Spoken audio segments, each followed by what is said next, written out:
तो हेलो दोस्तों, स्वागत है आपका मेरे इस चैनल द एक्वेरियस में। मैंने आपको पहले बताया था कि किस तरीके से हमारा गट, हमारा ब्रेन एक तरीके से जुड़ा हुआ होता है, इंटरकनेक्ट होता है।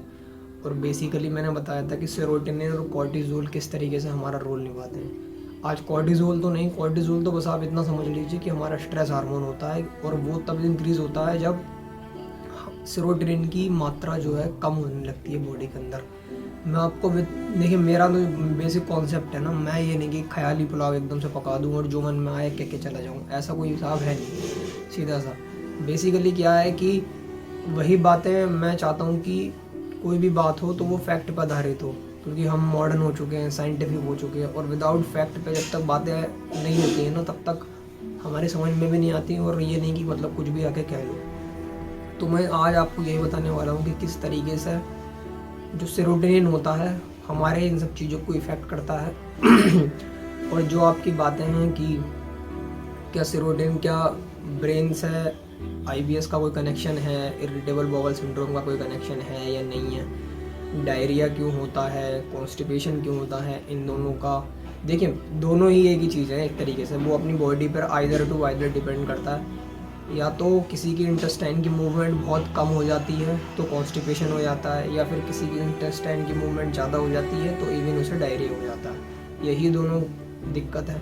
और जब दोनों दिक्कतें होने लगती हैं तो कभी डायरिया, कभी कॉन्स्टिपेशन, ये सब लगा ही रहता है। तो ये सब चीज़ें आज मैं आपको बस यही बताने वाला हूँ कि किस तरीके से सेरोटोनिन जो होता है इफ़ेक्ट करता है इस सब चीज़ों को। और क्या यही ये आपके जो सवाल हैं, क्या यही काउजेज़ है कि हम यहाँ, क्या यही कारण है इन सब चीज़ों का कि तभी हमारे को मतलब आईबीएस वगैरह हुआ है, सेरोटोनिन की वजह से हुआ है या नहीं है, क्या ब्रेन का इसमें रोल है। आज भी काफ़ी लोग यही सोचते हैं कि बस नवल डिस्प्लेसमेंट ही ओनली ये है। देखिए, कुछ लोग नवल ठीक होने के बाद ठीक हो जाते हैं, कुछ लोग न्यूरोथेरेपी से ठीक होते हैं, कुछ लोग नवल ठीक कराने के बाद भी ठीक नहीं होते, कुछ लोग न्यूरोथेरेपी के बाद भी ठीक नहीं होते। फिर लोग, अब क्या ऑप्शन बचा, साइकेट्रिक। देखिए, सीधी सी बात बताऊँ आपको, या तो आप खुद होशियार बन जाइए, और अब आपको पास ज्ञान ना हो तो दूसरे का सहारा लेना मेरे हिसाब से वही ठीक रहता। मैं अपने सहारे की बात नहीं कर रहा, मैं एक सर्टिफाइड डॉक्टर की बात कर रहा हूँ जो आपको ठीक कर सकता है। मैं बेसिकली यही बताना चाहता हूँ कि आप किसी को भी पैसे ना दें। यूट्यूब पर बहुत सारे लोग हैं जो आपसे पैसे लेंगे, वो कहेंगे कि ऐसे कर देंगे, वैसे कर देंगे, हम आपको ठीक कर देंगे 3 महीने में। कोई फ़ायदा नहीं है, किसी को पैसे मत दीजिए। देखिए, सीधी सी बात है, किसी को अगर आपको ठीक करना होता ना तो वो ऐसे ही कर देता। वो आपसे पैसे लेके आपको ठीक कर रहा है, इसका मतलब उसका पूरा लालच है आपको ठीक करने का। उसका कोई मोटिव नहीं है, उसका मोटिव है कि आपसे बस पैसे ले और अपना काम करे। आप ठीक हुए तो ठीक है, और नहीं हुए तो बस ठीक है। उसे बस गिनी चुनी 5-6 दवाइयों के नाम पता होंगे, वो आपको दे देगा जो उसने खुद खाई है, बस। इसके अलावा उसके पास कोई और जो है बेसिकली कोई आइडिया नहीं है। तो आपको अगर किसी का सहारा ही लेना है तो आप किसी ऐसे का सहारा क्यों लें जिसके पास कोई डिग्री नहीं, कुछ नहीं। कल को अगर कोई दवाई आपको रिएक्शन कर गई या कोई दवाई आपको सूट नहीं करी, उसने आपकी परेशानी बढ़ा दी, तो आप तो उससे कहने के लिए लायबल भी नहीं है, और वो फ़ोन वोन सब बंद कर लेगा। बट एक सर्टिफाइड डॉक्टर की पूरी जिम्मेदारी होती है, पूरी पेशेंट के प्रति उसकी इतनी लायबिलिटी होती है ना कि वो यही चाहता है कि उसका पेशेंट पूरी तरीके से ठीक हो, और जिम्मेदारी होती है उसकी। कोई भी डॉक्टर हो, अगर आप उसके पेशेंट हो तो वो यही चाहता है कि मेरे पेशेंट को कोई दिक्कत ना पड़े। और अगर आपको कोई दवाई सूट करती है या नहीं भी करती तो आप उससे पूरी तरीके से कह सकते हैं। तो ये है, इसलिए किसी को भी आप पैसे वगैरह ना दें। मैं आपसे यही कहना वाला हूँ, ये है, जिसे आपको ठीक करना होगा वो भाई ऐसे ही कर देगा। बेसिकली वो आपसे पैसे क्यों लेगा, है ना। उसका मोटिव है ही नहीं आपको ठीक करने का, उसका मोटिव है पैसे कमाने का। वो बस आपसे ये सब बातें कह देगा कि जब मैं परेशान था तो मुझे भी किसी ने मदद नहीं करी, ये है वो है, और दुनिया भर की बातें हैं, इसलिए मैं भी किसी की मदद नहीं करना चाहता। देखिए, दिल और दिमाग ना, जहन जो होता है ना बंदे का, वही बंदे को आगे बढ़ाता है। कौन भांति भांति के लोग हैं संसार के अंदर, किसकी मोटिव कैसा है, किसका ये सब कैसा है।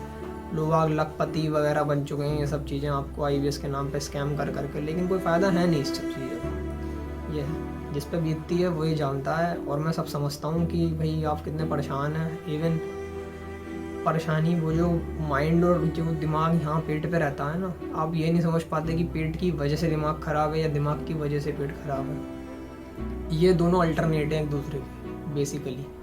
ये है। मैंने जो भी चीज़ समझाई ना आपको, हमेशा यही कोशिश करिए कि आप फैक्चुअल पे बात करें। मेरे को बिना तथ्यों पे कोई भी बात करना ना, मुझे ना तो मैं किसी की सुनना चाहता हूँ और ना अपनी सुनाना चाहता हूँ। बेसिकली मेरे साथ दिक्कत ये है, मैं चाहता हूँ कि पूरी तरीके से फैक्ट हो, इसमें साइंस की बातें हों, जिसमें पता लगे कि हाँ क्या दिक्कत है बंदे के साथ और किस तरीके से उसे वो समझ सके हर बात को। ज़्यादा देर न करते हुए मैं आपको यही बताना चाहता हूँ।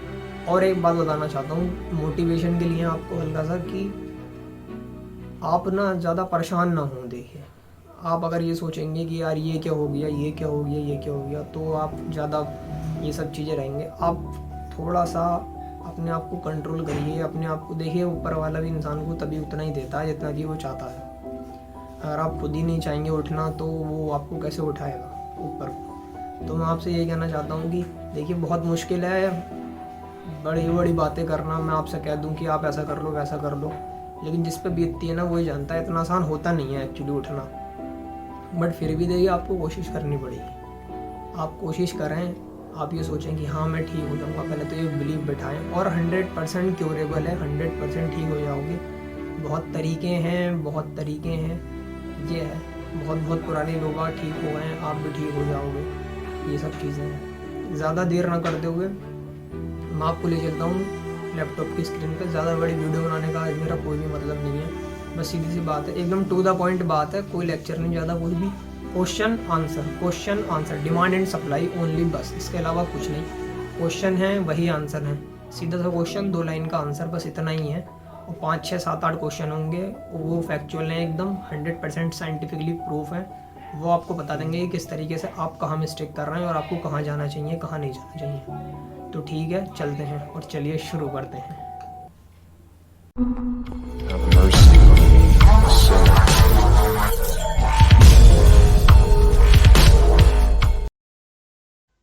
देखिए, ये आ गए हम अपनी स्क्रीन पर।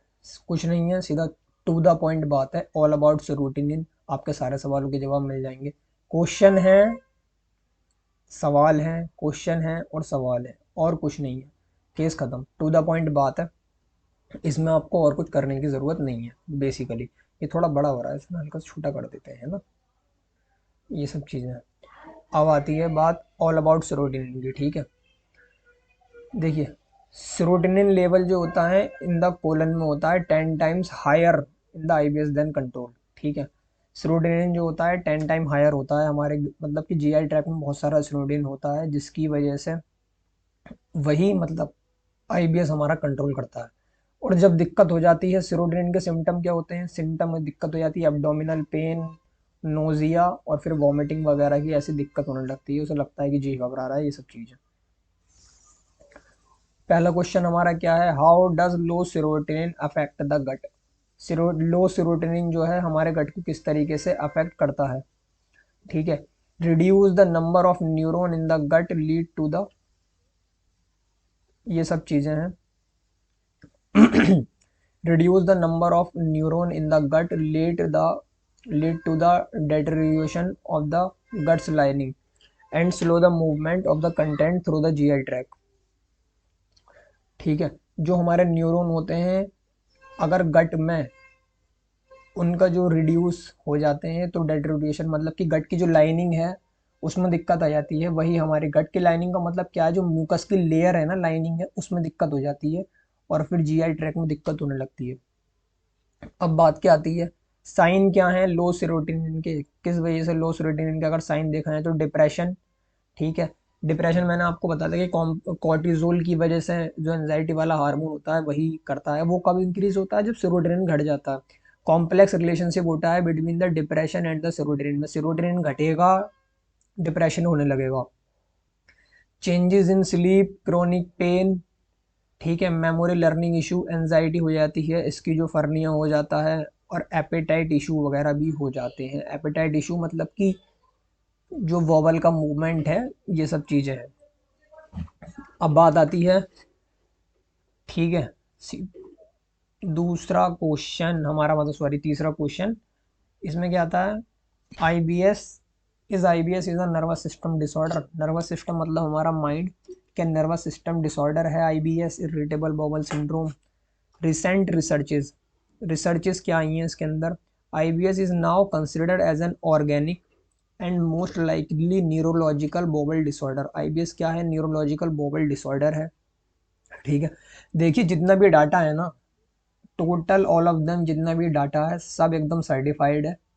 ठीक है, और मैंने इसमें अपनी तरफ से कुछ भी ऐड नहीं करा है, एकदम एज इट इज़ ये डाटा आपको प्रोवाइडेड है। जितना बस इसे इफेक्टिव बना सकता हूँ वो मैंने आपको बनाने की कोशिश करी है, और बाकी सारा से सारा रिसर्च जो अभी तक हुई है, जो मतलब कि गैस्ट्रोएंट्रोलॉजिस्ट यूनिवर्सिटीज़ ने बड़ी बड़ी और साइकेट्रिक एमडीज वगैरह ने जो अभी तक रिसर्च करी हैं, वो सब चीज़ें हैं। तो आईबीएस अगर नर्वस सिस्टम डिसऑर्डर है या हाँ कंसिडरेबली हाँ न्यूरोलॉजिकल डिसऑर्डर है IBS, it is often the irritable कर देता है कोलन को। ठीक है, और कोलन इरिटेबल हो जाता है तो क्या होता है? Irritable bowel syndrome physical condition आ जाती है। रिसर्च में ये भी दिखा गया है कि research are seeing the link between the brain and gut, brain and gut के अंदर पूरी तरीके से हमारा जो कनेक्शन होता है वो होता है इसकी वजह से। और जब ये दिक्कत हो जाती है, कॉन्स्टिपेशन और डायरिया क्रिएट हो जाता है। आप समझे मेरी बात? फिर आता है हमारा तीसरा क्वेश्चन, सॉरी चौथा question, can low serotonin cause digestive problem? क्या लो सेरोटोनिन अगर है तो क्या डाइजेशन प्रॉब्लम क्रिएट करेगा अगर सेरोटोनिन कम है कहीं? तो कुछ नहीं है। Its deficiency is found to be a prominent factor in the prevalence of the gut disorder like irritable bowel syndrome. ठीक है, प्रोमिनेंट फैक्टर क्रिएट होता है, प्रोमिनेंट फैक्टर क्रिएट होता है इरिटेबल बॉवल सिंड्रोम में अगर ये सब दिक्कत होती हैं तो। ठीक है, can can lack of serotonin cause IBS? अगर लैक ऑफ सेरोटोनिन है, सेरोटोनिन की कमी है, तो क्या वो आईबीएस को क्रिएट करता है? An increase in shirt expression causes a decrease in serotonin which leads irritable bowel. तो आप देखिए समझ सकते हैं कि किस तरीके से लैक ऑफ सेरोटोनिन कॉज होता है आईबीएस की वजह से। इरिटेबल बॉवल सिंड्रोम इसी की वजह से होता है। लेकिन देखिए डिक्रीज इन सेरोटोनिन, अगर सेरोटोनिन डिक्रीज हो जाता है तो इरिटेबल बॉवल सिंड्रोम होता है, कॉन्स्टिपेशन होता है, डायरिया होता है, प्रीडोमिनेंट भी होता है। अब बात आती है where is 90% serotonin found in body? 90% serotonin कहाँ होता है? सीधा सा क्वेश्चन है, डाइजेशन ट्रैक में। और जब इसका लेवल अल्टर्ड हो जाता है, अल्टर्ड का मतलब चेंजेस होने लगते हैं सेरोटोनिन के लेवल में, तो इरिटेबल बॉवल सिंड्रोम होता है, कार्डियोवास्कुलर डिजीज होती है, बहुत तेजी से दिल धड़कना, ये सब चीज़ें हैं। फिर आता है where is serotonin stored in the body? Serotonin हमारी बॉडी में कहाँ स्टोर्ड होता है? अगर हम अपनी बॉडी के अंदर फाउंड करें तो हमारे मतलब सेरोटोनिन कहाँ मिलता है? गट में मिलता है, इंटेस्टाइन के अंदर। 90% सेरोटोनिन जो होता है वो गैस्ट्रो इंटेस्टाइनल ट्रैक में होता है, यानी कि हमारे इंटेस्टाइन में। 90% तो हमारे पेट में मिलता है सेरोटोनिन, और 10% जो है हमारे ब्रेन में होता है। आप समझ सकते हैं इस बात को कि 90% सेरोटोनिन जो होता है, सेरोटोनिन हमारा हैप्पीनेस हार्मोन होता है, यही हमारे डाइजेशन सिस्टम को और हमारे मूड को रेगुलेट करता है। जब ये दिक्कत होती है तो इसी की वजह से हमारी म्यूकस की लेयर जो है उसकी जो लाइनिंग होती है अल्टर्ड हो जाती है, यानी उसमें चेंजेस आने लगते हैं, जिसकी वजह से स्टूल के अंदर म्यूकस बाहर को निकलने लगता है, जो चीज़ अंदर होनी चाहिए वो बाहर को आने लगती है। 90% सेरोटोनिन जीआई ट्रैक में यानी कि इंटेस्टाइन वगैरह में होता है, और 10% जो होता है हमारे ब्रेन के अंदर होता है। इसलिए कहते हैं कि किसी के दिल का रास्ता उसके पेट से होकर गुजरता है, कि अगर पेट खुश है तो सब खुश है। वही आलू टमाटर और पनीर वाला हिसाब, एक तरफ पनीर है यम यम इंडिया से आया है, बढ़िया करके स्पाइसेस बना हुआ है, उसके साथ लच्छा पराठा भी है, और दूसरा आपके घर में नॉर्मल सा पनीर बना है, उसमें ना कोई मिर्चें हैं नॉर्मल सी, और आलू टमाटर बने उसमें ही पनीर डाल दिया। तो आप क्या खाना पसंद करेंगे? बेसिकली यम यम इंडिया का ही खाना पसंद करेंगे, मैं भी वही खाना पसंद करूँगा। इसी वजह से हमारा मूड, और उसे खाएंगे तो ज़्यादा रोटी खाएंगे और मन भी बहुत करेगा। तो यही सब चीज़ें हैं। 90% होता है जीआई ट्रैक में और 10% होता है ब्रेन में। और लेकिन देखिए दोनों ही बहुत इंपॉर्टेंट होते हैं, 10 हो या 90 हो, मामला तो दोनों ही है। लेकिन जब 90 वाला ख़राब होता है तो 10 वाला भी ख़राब हो जाता है, फिर दोनों लेवल पे फिर मैनेज करना पड़ता है। ये सब चीज़ें हैं। Serotonin has associated with gut function like assimilation and absorption. alongside the regulation of a particle transport and fluid discharge in the gastrointestinal tract। ये बेसिकली सेरोटोनिन काम क्या करता है हमारे गैस्ट्रोइंटेस्टिनल ट्रैक्ट में, ट्रांसफर करता है स्टूल को, ठीक है, एब्जॉर्प्शन करता है न्यूट्रिशन का, और फ्लूइड जो होता है उसका डिस्चार्ज कर देता है, मतलब जो एक्स्ट्रा होता है उसका डिस्चार्ज कर देता है, एक्सक्रीट जिसे कहते हैं, वेस्टेज वगैरह सब निकाल देता है। अगर इसकी डेफिशिएंसी हो जाती है, ठीक है, तो ये प्रोमिनेंट फैक्टर बनता है किसका, गट डिसऑर्डर का। गट डिसऑर्डर कौन सा, इरिटेबल बॉवल सिंड्रोम जैसे गट डिसऑर्डर का। तो आप समझ सकते हैं ये वाली बात किस तरीके से ये हो रहा है, ठीक है। अब आता है छठा या सातवां question, can low serotonin cause digestion problem. अगर सेरोटोनिन का लेवल लो है तो क्या वो डाइजेशन प्रॉब्लम क्रिएट करेगा। सीधी सी बात है, अगर डेफिशिएंसी है सेरोटोनिन की तो ये प्रोमिनेंट फैक्टर बनता है किसका, इरिटेबल बॉवल सिंड्रोम का। आप समझ सकते हैं ये वाली बात, अगर इसकी डेफिशिएंसी हो जाती है तो ये प्रोमिनेंट फैक्टर बनता है गट डिसऑर्डर का और इरिटेबल बॉवल सिंड्रोम का। Can low serotonin cause constipation, ये क्वेश्चन ये आ गया, अगर सेरोटोनिन का लेवल लो है तो क्या कॉन्स्टिपेशन होगा। न्यू स्टडी जो सेट हुई है उसमें सीधी सीधी बात करी गई है कि shortage of serotonin in the neuron of the gut can cause constipation. अगर शॉर्टेज हो चुकी है सेरोटोनिन की तो वो कॉन्स्टिपेशन भी क्रिएट करेगी, और सेरोटोनिन की शॉर्टेज ही डिप्रेशन भी क्रिएट करेगी। अब बात आती है क्या, बहुत इंपॉर्टेंट क्वेश्चन है, is IBS caused by low serotonin. क्या लो सेरोटोनिन की वजह से आईबीएस होता है। An increase in shirt expression, ठीक है, causes a decrease in serotonin. अगर सेरोटोनिन डिक्रीज होता है विच लीड्स, तो क्या होता है, ये लीड करता है किसे, इरिटेबल बॉवल सिंड्रोम को, कॉन्स्टिपेशन को, प्रीडोमिनेंट रोल निभाता है किसमें, डायरिया में भी, इसमें भी, कॉन्स्टिपेशन में भी। तो ये सब चीज़ें हैं। अब बात आती है मेडिकेशन, मतलब सॉरी, मेडिसन्स क्या हैं सेरोटोनिन को बढ़ाने के लिए। ये सारी हैं, साइट्रोप्राम है, एस्टिलोप्राम है, फ्लूजेटाइन है, और ये नीचे वाली तो आप लोगों ने बहुत सुनी होंगी, पैराजेटाइन है और सर्टरलाइन है, ठीक है। नीचे वाले तो काफ़ी लोगों ने खाई भी होंगी। मैं आपको बेसिकली देखिए ये चीज़ बता दूं कि ये जो मेडिसिन है ना, आप अपना दिमाग ना लगाएं, आप सोचें अब तो हमें मेडिसिन के नाम पता लग गए हम खाना चालू कर दें, नहीं। जब तक एक सर्टिफाइड डॉक्टर आपको देखेगा नहीं, आपकी स्थिति नहीं देखेगा, आपकी हिस्ट्री नहीं लेगा, तब तक आप ये कोई मेडिसिन ना खाएं। ये है, आप इसे खाएंगे, क्या पता आपके साथ कोई दूसरा इशू है। हर किसी का ब्रेन, जैसे हर किसी के सिम्टम अलग होते हैं, हर किसी के ब्रेन की कंडीशंस भी अलग होती है। और मैं आपको ये भी बताना चाहता हूँ, आप किसी को भी पैसा ना दें, बेसिकली किसी को भी आप पैसा ना दें, यूट्यूबर वगैरह को, किसी को भी जो आप ये कहें कि मैं आपका आईबीएस ठीक कर दूंगा, ये वो चक्कर में ही मत पड़ो भाई, सीधी सी बात है। और ये अकेली यही मेडिसिन नहीं है, इसके अलावा भी काफ़ी मेडिसिन हैं, जेप्ट्रा है, नॉर्मेक्सिन है, गुटरेक्स डी है, गुटेक्स है, और क्या कहते हैं, लीवोसल्फराइड रेपिप्राजोल है, लीवोसल्फराइड है, विप्रोल है, ड्यूलोजेंटाइन है, और क्या कहते हैं कि और भी आती हैं काफ़ी सारी, मैं तो नाम भी याद भी आ रहे हैं, थोड़े बहुत भूल भी रहा हूँ, ये है।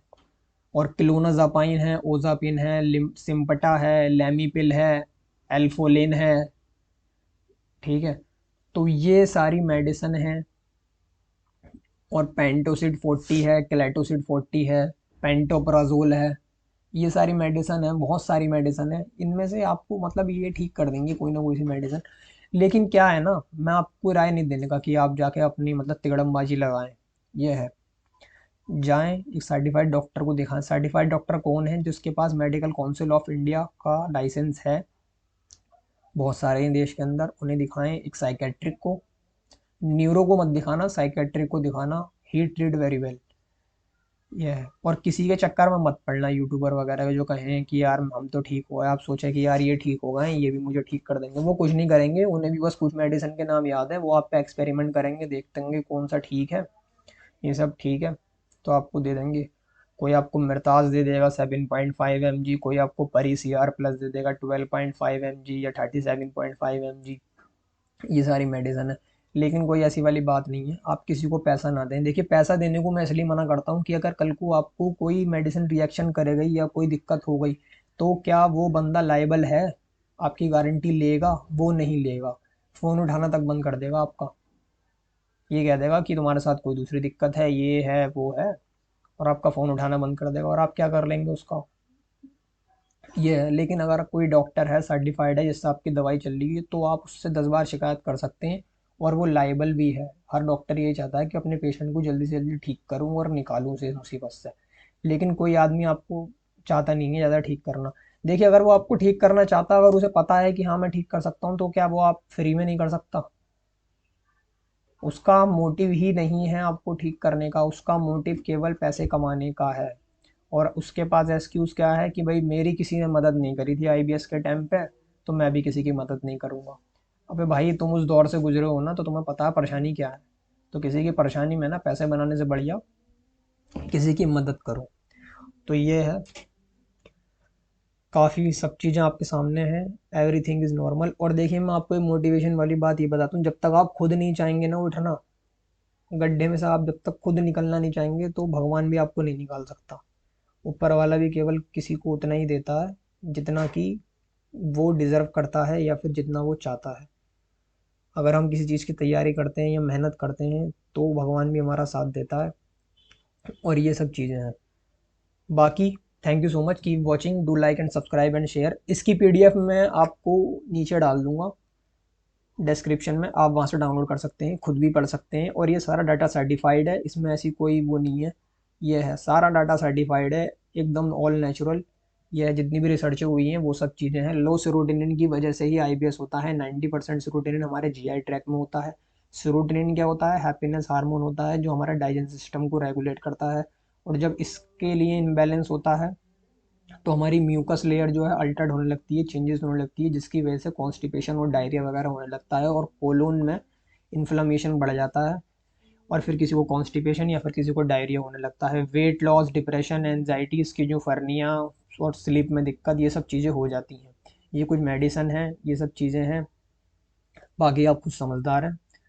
तो thank you so much, keep watching, do like subscribe and share. और फिर मिलते हैं। जय राम जी की।